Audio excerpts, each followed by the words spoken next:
Hey, time for your Life's Math Industry, and we are going to take a look at graphing rational functions. So in the previous videos, we've been learning all about rational functions and how to graph them. But what we're going to do is actually display the graph as we solve it along. We've learned about the holes, the y-intercept, the x-intercept, and the vertical asymptote. And the color-coded map tells you what numbers to use. We've also been learning about this formula right over here, which is going to help you understand what the horizontal asymptote is. The horizontal asymptote is a separate thing that has its own kind of formula. So, what we're going to do is try to graph one of the problems. And sure enough, the problem is right over here. So, the goal of the game is to understand this equation right here, but also try to find and make a graph that either looks like this or looks like that. Let's get started. We have to find the domain, the hole, the y-intercept, the x-intercept, the vertical asymptote, and the horizontal asymptote. We're going to be doing the work because in the previous video, we were just introducing how to do the work. What we're going to do is actually do the work. So let's try to understand what the hole is. But hang on. We don't know what to do because this is in its standard form. We have to put it in its factored form. So, right over here, we are going to say negative 3x squared minus 12x. When you factor that down, you're going to get negative 3x parentheses x plus 4. So what I did right there is I just did some grouping. On the bottom one, we have x squared plus 2x minus 8. So, on the bottom, we write x squared plus 2x minus 8. We have to somehow get to a number that multiplies to negative 8 and adds to 2. What can we do? Well, we can say for and 2, for and negative 2 get us to negative 8 and add to positive 2. So, we have this and we have x plus 4 and x minus 2. So if we grab another piece of paper, right here, our new equation is going to be the function of x is going to equal to negative 3x parentheses x plus 4, and also we have x plus 4 parentheses, then x minus 2. Okay, that is in its factored form. Let's get started. First, find the domain. The problem is we can only find the domain when we have some kind of picture, which we need the graph, but we don't have the graph right now. Let's try to find the hole, and yeah, sure enough, there is a hole. If you look at the factored form version of the standard form, then there's a hole. How? Well, you have an x plus 4 and an x plus 4 here. They're just going to cancel out because you can't really do that. So in reality, it's going to be f of x equals negative 3x divided by x minus 2. So that's going to be the equation that's going to look like when you get rid of the holes that don't even exist. And you'll get x equals negative 4 because when you cancel them out, it's going to cancel and it's going to be the opposite. So, to put this into a coordinate of where the hole is supposed to be on the graph, we have negative 4 for x. But what's going to be in for the y? Why don't we just put the negative 4 into the x and see what happens? So negative 3 times negative 4 is positive 12. negative 4 minus 2 is going to be negative 6. So when you try to solve the problem here, you will be able to get y equals negative 2. So when there's some kind of hole in the problem, it's going to appear at the coordinate negative 4, negative 2 on the graph. So that is the hole, which is the hardest thing to do in this problem. So the hole is going to appear at coordinates negative 4, comma, negative 2. Let's try to find the y-intercept. So the y-intercept is very, very easy. Why make it so challenging?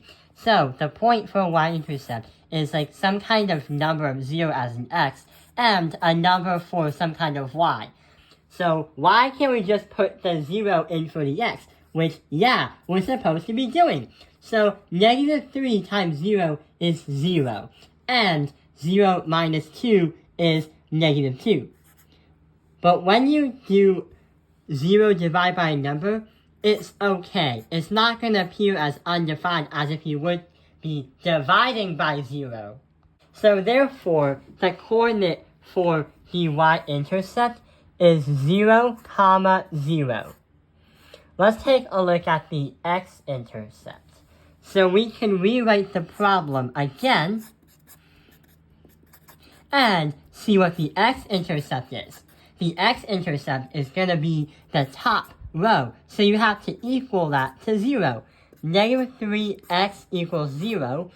Divide by negative 3, divide by negative 3, and unfortunately, when we do 0 divided by any other number but 0, unfortunately, our x equals 0. So basically what happens is you will be able to have 0, 0 as a coordinate for x, for the x-intercept. The vertical asymptote. So right over here, I rewrote the problem. And when we use the vertical asymptote, we have to use the bottom of the problem. So we have to equal that to 0. So x minus 2 equals 0. Algebraically, you have to add by both sides. And x equals 2. But in order to understand what it is, it's not a coordinate. It's just some kind of line going up and down. A dashed line. A dashed or some kind of dashed line. So, a dashed line. So we're going to say just x equals 2. And we're going to put that as x equals 2. Now we have to focus on one more thing. The horizontal asymptote. So we do not need an extra piece of paper because the answer is literally right in front of you. If you were to understand that there's a formula, or if you ever watched the previous video, to find the horizontal asymptote, we use this formula right here. And not only that, there were some conditions that created a solution to what kind of problem each equation is. So we tend to use the exponents and also the coefficients, the leading coefficients. So we have a 2 and a 2 as an exponent. When you have exponents that are the same value or equal to each other, if n equals m, then the horizontal asymptote of a line is y equals a divided by b. Or, for example, y equals 2, or a fraction of y equals 3 over 4. But in this case scenario, we have a negative 3 and an x. So what is the horizontal asymptote? Yeah, when we say y equals negative 3 over x, or negative 3 over 1, we're going to keep it as y equals negative 3.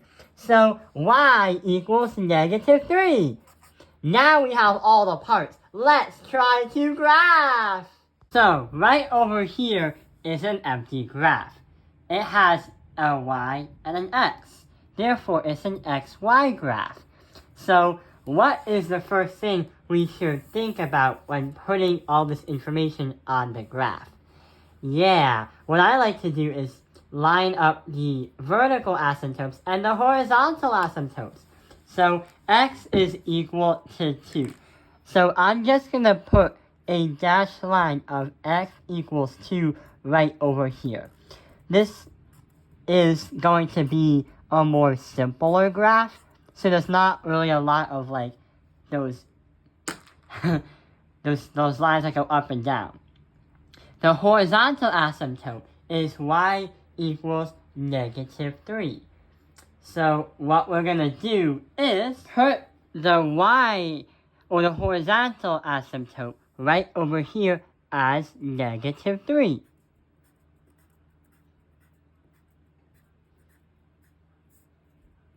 We have the point 0, 0 listed as the x-intercept and the y-intercept.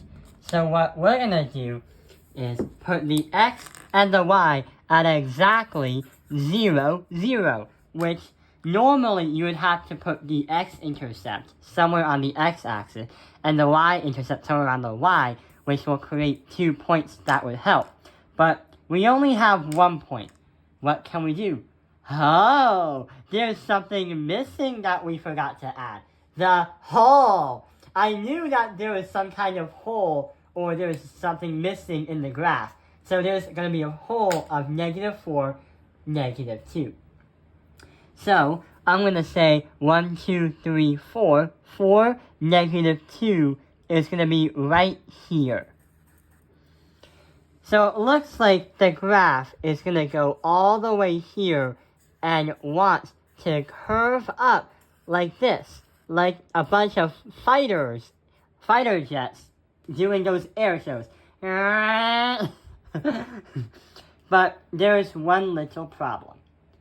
If we're trying to get to what this looks like, where these two graphs have like two lines that continuously go in opposite directions, how are we going to find that if we only have one? Oh yeah, we have to create a test point. So test points are going to be points on the graph that can help you understand where the other line goes. So we're going to write the same equation. Function of x is going to equal -3x divided by x minus 2. And what test point could help us out that would help us with the thing? So if this is 0, 0, and this is x minus 2, no, x equals +2, what should we use? Well, I like to use the number 3, because this is 0, 1, 2, and 3 is going to be right over here. So somewhere in right here is going to be where the point is, or somewhere around here. When you create a test point, it's a good idea to have the test point the opposite, or it's a good idea to have what you put in for x as the test point, the opposite of what you have created. So we have created this line on the left. So it's a good idea to go to the right side of the vertical asymptote to test the point out. If it was the opposite, where it was still x and y, then if you created the line on the right side, then it's a good idea to test a point on the left. Here's what we're trying to do. I'm going to see what happens if we put 3 into x. So 3 and 3. -3 times 3 is 9, -9. And 3 minus 2 is going to be 1. So, what is it? Yeah! Our y for this case scenario is going to be -9. So 3, -9 is our coordinate. So here is 1, 2, 3. 1, 2, 3, 4, 5, 6, 7, 8, 9. So we're going to put it right here. And what it means is that there's going to be a line going from here all the way to match up this way, all the way here. The graph is not to scale, but this is a really good idea, and this is what the graph should look like, which is similar to this one. So yeah, the graph on the computer version matches the same picture as the one that we have created. It matches the same graph. I hope this video has helped you understand what this is, but also graphing rational functions. Thank you for watching Tao Fingerlife's Math Industry. Like and subscribe.